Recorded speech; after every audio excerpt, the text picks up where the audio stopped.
Well, it's Chords and Coffee, and today we are going to talk about one of my favorite old hymns of all time, Turn Your Eyes Upon Jesus.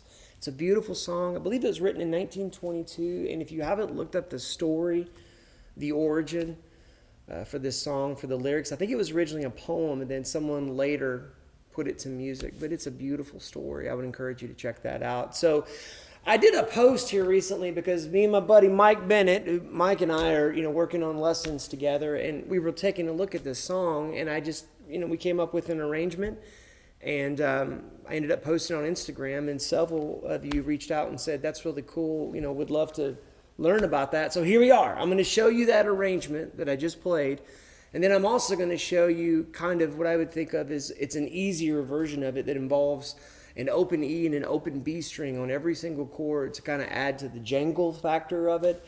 And then I'm going to show you two different endings. One that fits real nice with that easy version that has open strings in it. And then another is what I just did that has these jazzier chords. It's also easy. You're going to be able to do it. It's fine. And then the last thing I'll show you is kind of this little treatment on this minor 4 chord that's in the middle. So let's just get right into it. So it's in the key of E, and we're going to start this thing off with, I'm not playing a full E chord. Well, I guess I am when you add up all the notes, but it's not like your normal E chord. I'm playing essentially this third, the B and the G sharp, right? So I'm playing this, this third shape. We did a whole lesson on thirds a while back. And so you've got your middle finger is going to be on the G string of the 4th fret. Your ring finger is going to be on the 4th fret of the high E. I've got my B open, but sometimes I don't grab it, when I'm doing this, and I end up just getting the 2 strings that I'm touching. But if you can get the B in there, that'd be great. And then the low E as well. So that makes your E chord. So I'm sliding into that from the 2nd fret. And then this next chord, so turn your eyes. This chord here is going to be a G sharp minor 7. And there's a little bit of finger trickery that's happening here. I've got my index finger laying across the 4th fret from the low E to the high E. Ring finger is going to be on the A string of the 6th fret. And then pinky is going to be on the 7th fret of the high E. And then I'm going to pull this off to this 4th fret here. I'm not quite sure how I'm going to indicate that on the chart, but old Jordan behind the camera will figure it out, I guarantee it. So pinky's going to pull off here to the 4th fret on this high E. So we got turn your eyes upon. Okay, there it is. And so then pinky pulls off to the 4th fret of the high E, and then pinky lands on the 7th fret of the B. Turn your eyes upon. And then you're going to go to this C sharp minor 7. Just go to old straight out of the Mel Bay book. Index finger is going to be on the A string from the A to the high E on the 4th fret, laying straight across, human capo. And then on the B string, you're going to have your middle finger on the 5th fret, and then ring finger on the 6th fret of the D. And then from here, we're going to go to this E9. You can also go, but that always felt like a lot to fit in, and this is kind of more of a tender ballad to me anyway.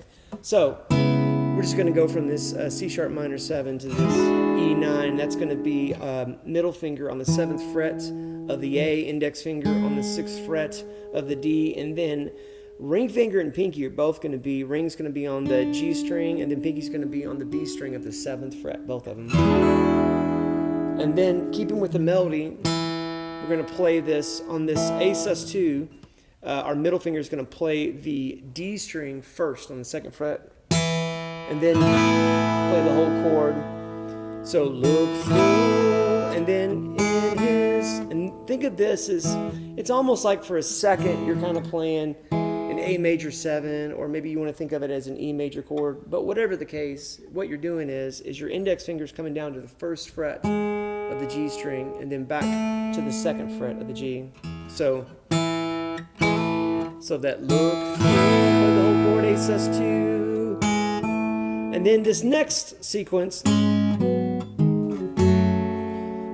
this is really easy. If you just watch that pentatonic lesson we did on pentatonic chords with a question mark. Remember that? If you haven't, you should check that out. This fits beautifully in with that whole discussion, because essentially what we're doing is we're doing pentatonic double stops over a G sharp minor chord, okay?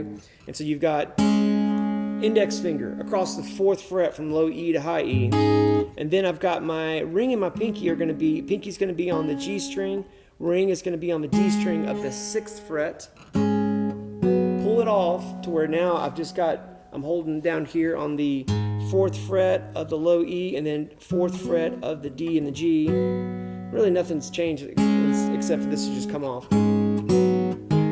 And then this is going to be now on the 6th fret of the A with the ring and the D with the pinky. So, and then down to an F sharp minor. And that's just going to be index finger straight across the 2nd fret from E to E. Ring and pinky are going to be on the 4th fret. Ring is going to be on the 4th fret of the A. Pinky is going to be on the 4th fret of the D. And then up here I do a little... I've been accused of doing too much harmonics. Jordan, thumbs up, thumbs down on the amount of harmonic usage. He's got a thumb sideways. Okay, I like it. I like the little bell tones there, right? It only sounds bad if you do it too much or you go for it and it doesn't happen. So there's your cautionary tale on harmonics like that. All right, so what you're going to do is after this F sharp minor, you're going to come up here. I'm thinking of it as like a B9, okay? Let me look at this, make sure I'm on track. Yep.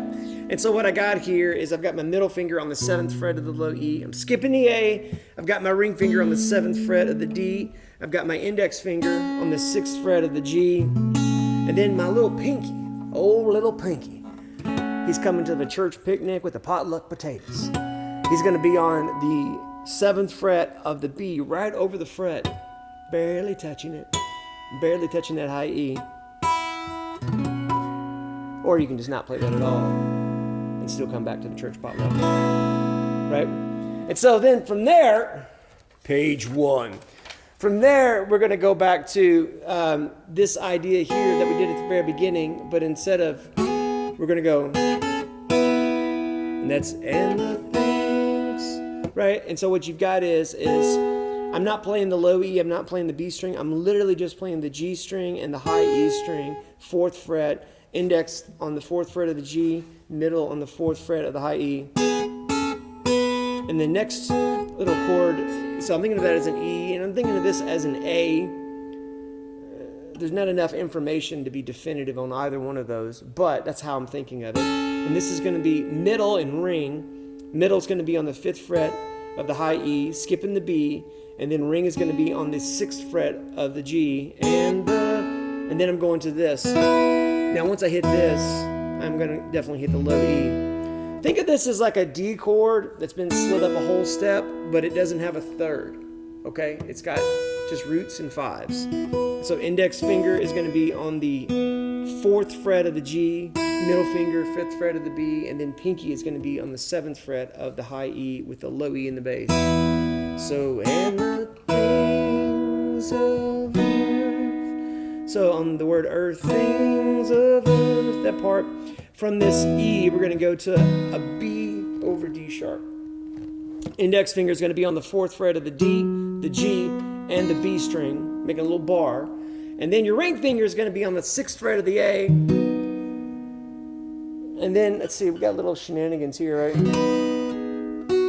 So, and the things of earth will grow. And so that will grow, that will is going to be on the 4th fret of the high E, will grow. And then pinky is going to be on the 7th fret of the B, strangely. And that's going to be C sharp minor 7, just like we did before. Index on the 4th fret.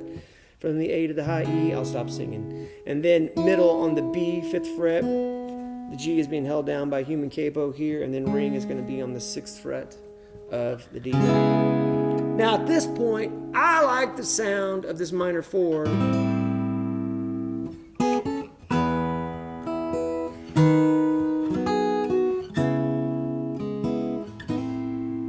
I think it's pretty. And all I'm doing is I'm doing kind of a one finger A minor. I want to get through the end of this, but I want to circle back to this moment and show you kind of a little further embellishment of that. Okay? And that's just going to be an index finger on the D, G, and B string of the 5th fret, A in the bass, and I'm not playing the low E and I'm not playing the high E.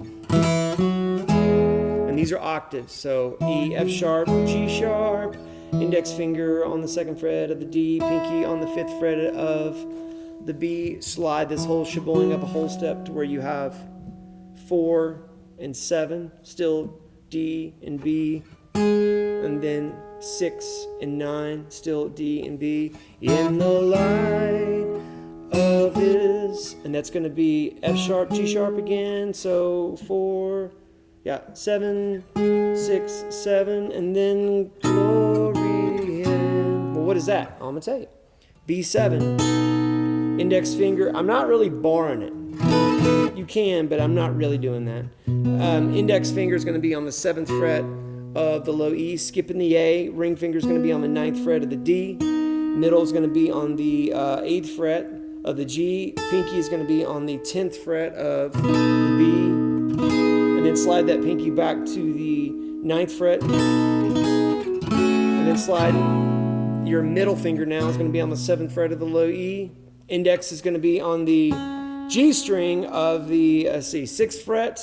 Ring is going to be on the 7th fret of the D, and then pinky on the 7th fret of the B. And then if you want to end it right there, you can just hit this E. And we're going to come back to this. Think of this as an E5. E set. So you've got an E on the 7th, or index finger on the 7th fret of the A, ring on the 9th fret of the D, pinky on the 9th fret of the G, and then everything is open. Lord have mercy at the chords. I mean, Jordan, are you okay back there? I feel like that was a lot of chords. Do you guys feel like that was a lot of chords? It's Chords and Coffee. We're making this brew strong this morning. So here's the deal. How would you use that? Well, I mean, maybe that's like an intro. Maybe that's like just like what I played. Maybe it's just a little instrumental moment. Maybe it's something that you can work on. If you want to play chord and melody arrangements of things, you just have to start working on something that the melody's strong enough to where you can play around with it, right? And that just so happened to be a song that I felt that way about, right? But maybe you're sitting here right now going, Lord have mercy, Nate, that is way too much, and there is no way that I'm going to play that arrangement in a congregational setting and have people sing along. Fair enough. I hear what you're saying. So let's look at a much simpler idea of this. And what's cool about this is that this will have an open E and an open B in every single chord. Why is that cool? Well, I mean that's a fun texture to have, especially if you're playing, with other musicians. Like if you're playing, with another guitar player and they're playing more closed voicings or tighter voicings versus all these jangly voicings. So let's take a look at these. So you're going to have that E5 that we just left off. Why is it an E5? Well, because there's no third in it. It's just E's and B's. If you didn't know that, whenever you see a letter and the number 5 after it, that just means it's a power chord. It's not even really a chord. It's just root 5, right? Which is what this is. Okay? If you look at it, just E's and B's, right? So then this will be...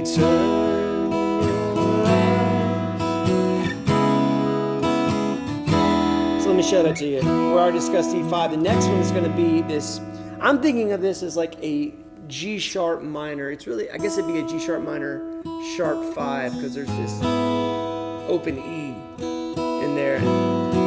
So, however you want to think about it, you could also think about it as like maybe it's an E chord with G sharp in the bass that happens to have a F sharp in it too. So it's like a E sus2 or an E add 9. But to me, it's G sharp minor, sharp 5. You got your middle finger on the 4th fret of the low E. You're going to skip the A. You're going to have your ring finger on the 4th fret of the D. And your pinky's going to be on the 4th fret of the G. Open B, open E.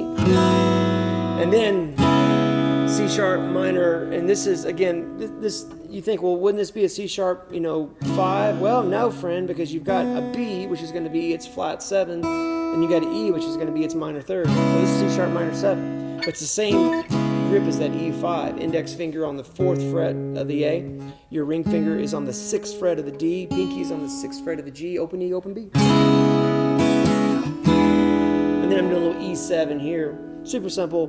Ring finger is going to be on the 7th fret of the A. Middle finger is going to be on the 6th fret of the D. Pinky is going to be on the 7th fret of the G. Open E, open B. And then A sus2. We already did that one. I'll throw the chart up. Doink. Now, this is a cool grip here. I use this all the time. This is E over G sharp. You're going to have your ring finger on the 4th fret of the low E. Skipping the A. Index finger 2nd fret of the D. Pinky is 4th fret of the G. Open E, open B. This is the same grip for this F sharp minor 11.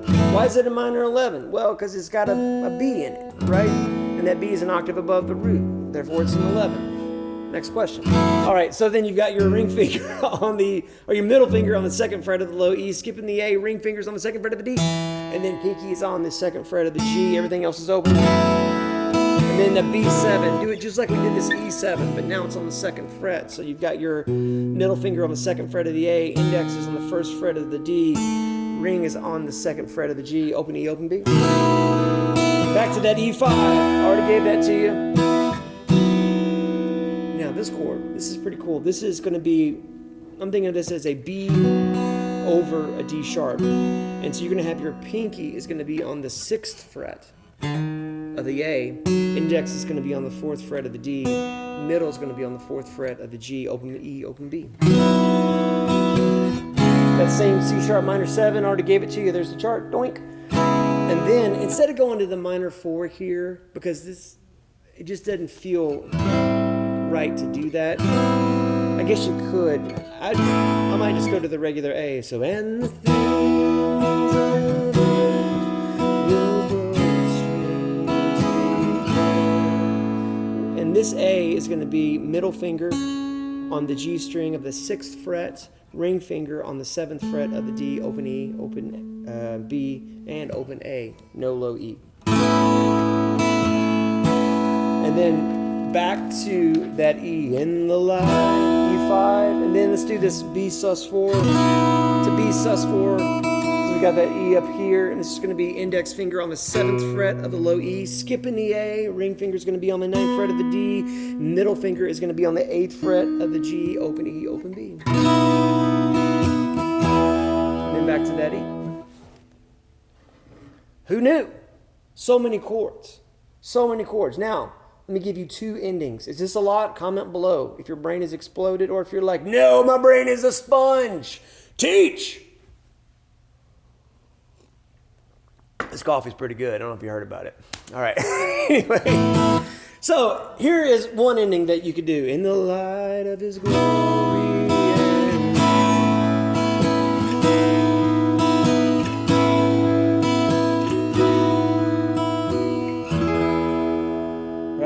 That's nice. So this is super easy. You're going to have your middle finger on the 6th fret of the G, ring finger on the 7th fret of the D, no low E, everything open. It's kind of an A sus2 thing, or an A add 9. What do I have written down? A sus4? No, it should be A sus2. Okay, I'll change that. All right. And then you're going to have this, it's sort of like a B over A. I'm just going to slide this whole thing up a whole step when my middle finger is now on the 8th fret of the G, ring finger is on the 9th fret of the D. Everything open.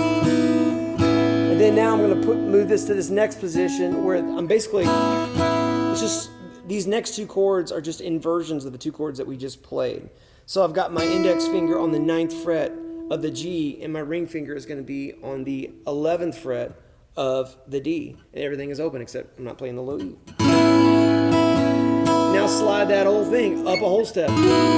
So now index is on the 11th fret of the G, and then ring finger is on the 13th fret of the D, and then we're going to resolve to this E. And it's the exact same shape as I did for the A and the B, but I'm going to have now my middle finger is going to be on the 13th fret of the G, ring finger is going to be on the 14th fret of the D, and then I'm not playing the A, I'm playing the low E, but everything else is open.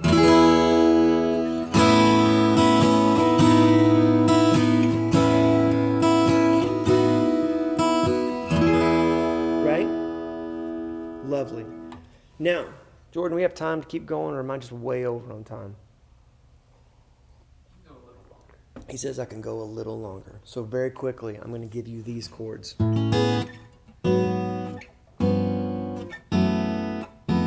The good news is you kind of already have these already, and then this, you kind of have that already, but here it comes very quick. So think of this as, this is a chromatic walkdown, and I want you to think of this as an A major 7. This is after, actually let's do this thing here right now. So after the and the things of this world will grow strangely. So what's happening there? Do your A minor 9, index finger on the D string all the way to the high E. Put your pinky on the 7th fret of the high E. And I want you to, so 7, 8, 7, and then pull that off to where you're on the 5th there. And then come on the B string.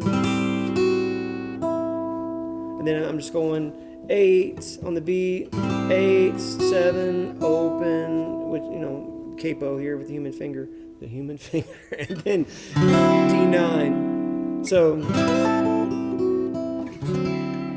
and that's just kind of a expanded version of a minor 4. And the D9 is just going to be the middle finger on the A string of the 5th fret, index finger on the 4th fret of the D, and then ring on the 5th fret of the G, 5th fret of the B with the pinky. And then in the light, and in the light, da da da da da.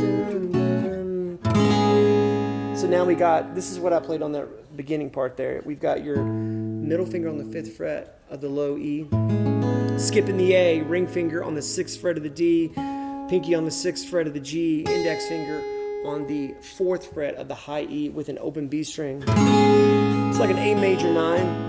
And then this G sharp minor 7. So I've got my 4th fret is going to be held down by my ring finger, or my middle finger. Skipping the A, ring is on 4th fret of the D, pinky's on 4th fret of the G, and then index is on 2nd fret of the high E with the open B string.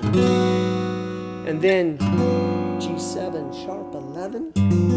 It's pretty. And then middle finger on the 3rd fret of the low E, skipping the A, ring finger on the 3rd fret of the D, and then pinky on the 4th fret of the G, and then index on the 2nd fret of the B. And then that F sharp minor 11, which I already gave it to you earlier, right? Here it is again, doink. And then F7 sharp 11, index finger 1st fret of the low E, skipping the A, middle 1st fret of the D, pinky 2nd fret of the G, and then this. That's going to be this E add 9 is how I think of it. You're going to have your middle finger on the 2nd fret of the A, pinkies on the 4th fret of the D, and then index is on the 1st fret of the G. So you got, I'm kind of maybe pulling those top strings off.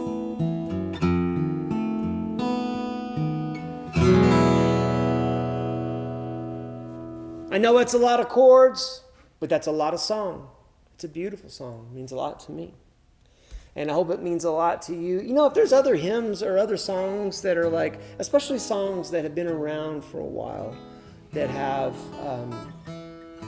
enough longevity to where they invite reinterpretation for whatever the times may require.